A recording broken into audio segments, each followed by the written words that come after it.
segment among i-share kaninyo ang mga budget-friendly nga mga putahe nga swak sa panglasa ug syempre dali ra himuon.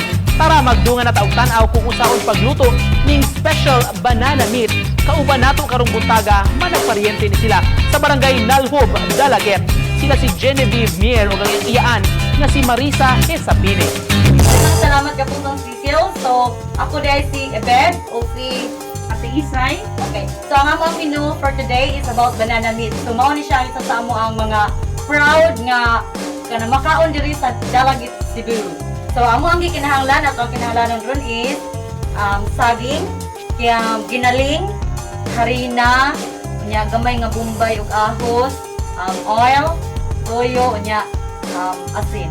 So, karon is si Mama Isay, mag-iwa siya sa mga lamat. Habang ako po, mag-panish ko sa ato ang saging para ready na niyo siya.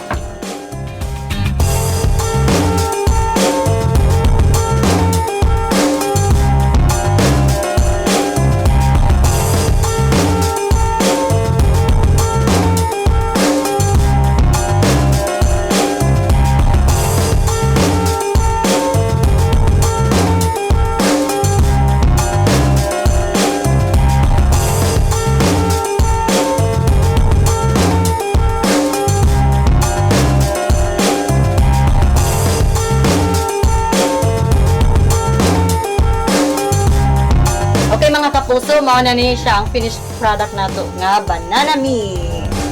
Yum yum yum. Pwede din na sila, no? Ingon ana sa saging sila, input nga variety. O, diba? Para na ay kuan mga different taste. Diba? Na sweet ug na apoy medyo para sarap. Huwag nakatapon ko doon. Soya na to, no? Yes, pwede kayo.